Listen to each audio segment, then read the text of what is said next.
Mic और Steve पड़ोसी थे। माइक आज ऑफिस अपने बाइक से जा रहा था। उसने अपने कार घर पर छोड़ दी थी। जब वो ऑफिस से वापस आता है तो उसे कार पर बहुत सारी खरोंचे नजर आता है। माइक अपने पत्नी और दोनों बच्चों को बुलाकर खरोंचे के बारे में पूछताछ करता है। पत्नी: मैं तो सुबह सुपरमार्केट गई थी और उसके बाद कुछ शॉपिंग के लिए गई थी। मैं तो अभी अभी वापस आई हूँ।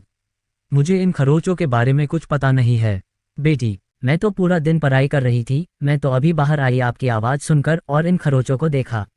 बेटा: मैं तो पड़ोस वाले सैम अंकल के बच्चे के साथ उसके घर खेल रहा था। मुझे इन खरोंचों के बारे में कुछ पता नहीं है पापा। तो दोस्तों, इन सभी की बातों को सुनने के बाद क्या आप बता सकते हैं कौन झूठ बोल रहा है? पत्नी, बेटी या बेटा?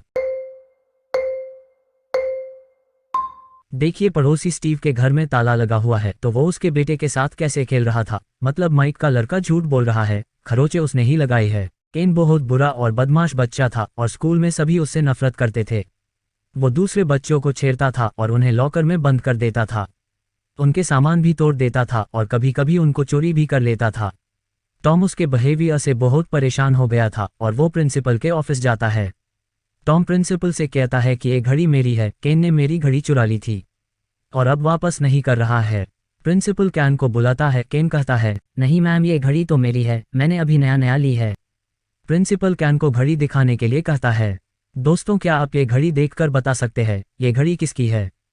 कैन का या टॉम का? तो मेरे जासूस दोस्तों, जरा सोचकर बताइए, कैन या टॉम? अगर आप घड़ी की बेल्ट को देखेंगे तो आपको नजर आएगा बेल्ट में एक होल ज्यादा किया गया है ताकि वो हाथ में फिट हो जाए। टॉम के हाथ छोटे हैं, इसीलिए कैन के हाथ में नहीं हो रहा था। इसीलिए घड़ी टॉम की है। कैन ने उसे चोरी किया था। मेहुल एक चोर का पीछा कर रहा था। चोर को एक हॉस्पिटल नजर आता है और वो छुपने के लिए इस हॉस्पिटल में घुस जाता है। मेहुल भी उस चोर के पीछे हॉस्पिटल में घुस जाता है, पर वहां उसे चोर नजर नहीं आता है। चोर के बदले मेहुल को वहां 4 डॉक्टर नजर आता है। इन चारों में से कोई एक चोर है। क्या आप इन चारों के परिचय पत्र देखकर बता सकते हैं कि चोर कौन है? आकाश, नेहा, प्रिय या मोना? तो दोस्तों, क्या आप चोर को पकड़ पाए? चलिए देखते हैं। आकाश के आई कार्ड के अनुसार उसकी जन्म तारीख 1960 है। उस हिसाब से उसकी उम्र 60 साल होना चाहिए, पर देखने से वो 60 साल का नहीं लग रहा है। इसका मतलब चोर वही है। एक दिन दोपहर को डेव अपने कमरे में मृत पाया जाता है। केस के जांच के लिए जासूस मेहुल को बुलाया जाता है। वहां पर 4 सस्पेक्ट्स हैं, घर का मेड, कुक, माली और मैकेनिक। मेहुल उन सभी से बारी बारी पूछताछ करता है। पहला, घर का मेड: मैं सुबह से बर्तन और कमरा साफ कर रही थी। मुझे लगता है ये हत्या माली ने की है। कुक: मैं सुबह से खाना बनाने में व्यस्त था। मुझे लगता है मेड ने डेव सर का हत्या की है।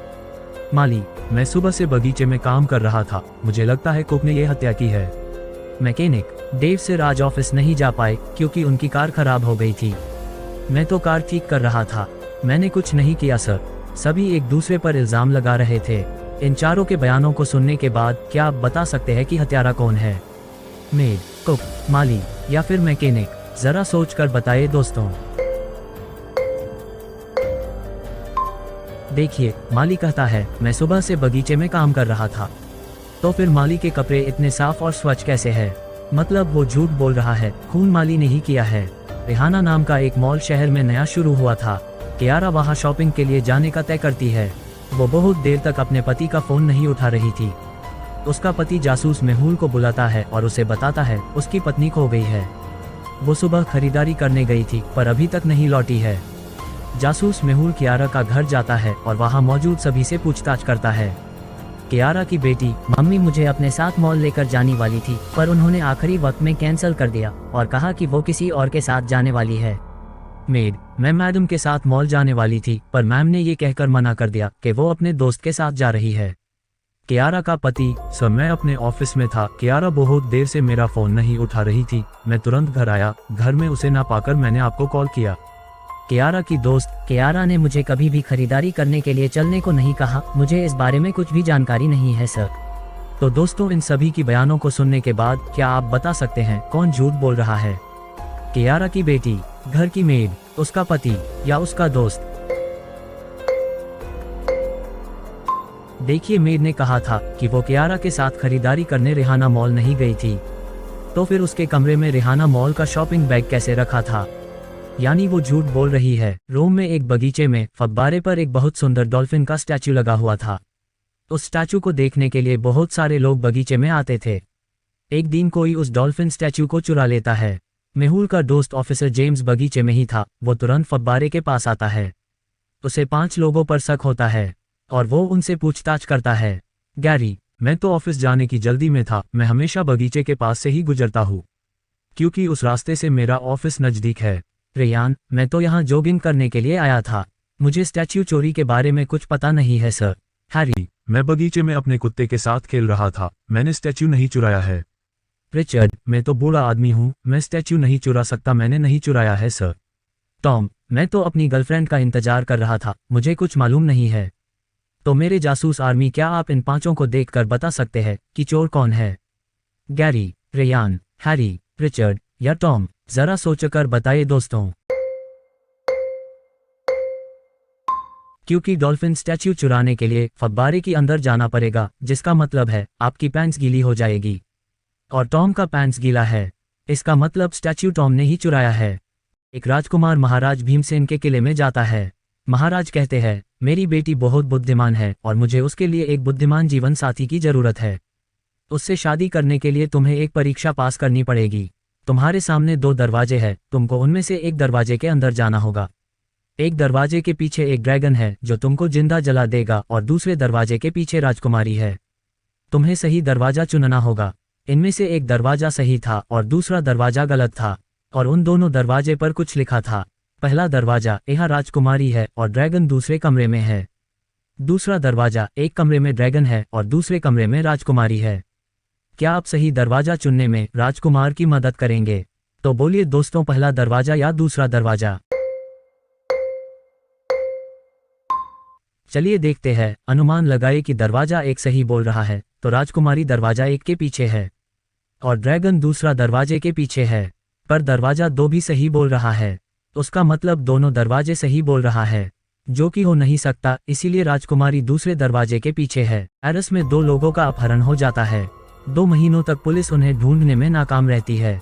इसीलिए जासूस मेहुल को इस केस की जांच के लिए बुलाया जाता है। मेहुल सभी सुरागों को जांच करने के बाद एक घर तक पहुंच जाता है जहां पर उन दोनों व्यक्तियों को रखा गया था। जब वो घर के अंदर पहुंचता है तो वहां उसे 3 लोग नजर आते हैं। ये तो स्वाभाविक है कि उनमें से 2 अपहरण किए हुए व्यक्ति है और एक अपहरण करता है। तीनों अपने आप को अपहरण किया हुआ बताते हैं। क्या आप इन तीनों को देखकर बता सकते हैं इन तीनों में से अपहरणकर्ता कौन है? पहला, दूसरा या तीसरा? अगर आप ध्यान से देखेंगे तो आपको पता चलेगा। 1 और 2 की दाढ़ी और बाल देखेंगे तो आपको पता चलेगा कि दोनों ने कई दिनों से शेव नहीं किया है, जबकि 3 के बाल और दाढ़ी एकदम अच्छी तरह कटे हुए नजर आ रही है। इसका मतलब है कि 3 अपहरण करता है। एक दिन जॉय जंगल में खो जाता है। वो बाहर निकलने का रास्ता खोज रहा था कि उसे एक झोपड़ी नजर आता है। वो झोपड़ी के पास आता है तो उसे एक व्यक्ति नजर आता है। जॉय उससे पूछता है कि टैक्सी स्टैंड कैसे पहुंचा जा सकता है। वो व्यक्ति बताता है कि तुमको आगे जाकर एक साइन बोर्ड मिलेगा। उसमें बताया गया है बायां गलत है और दायां सही है, और सीधा सही भी हो सकता है या गलत भी हो सकता है। जॉय उसका धन्यवाद करता है और आगे बढ़ता है। कुछ दूर जाते ही उसे साइन बोर्ड दिखाई देता है। तो दोस्तों, क्या आप बता सकते हैं कि कौन सा साइन बोर्ड टैक्सी स्टैंड की तरफ जा रहा है? बायां, दायां या फिर सीधा? जरा सोचकर बताइए दोस्तों। दायां सही है, इसीलिए दायां बस स्टॉप जा रहा है। बायां गलत है, इसका मतलब सीधा रेलवे स्टेशन जा रहा है, यानी बायां टैक्सी स्टैंड जा रहा है। जॉय बायां लेता है और टैक्सी स्टैंड पहुंच जाता है।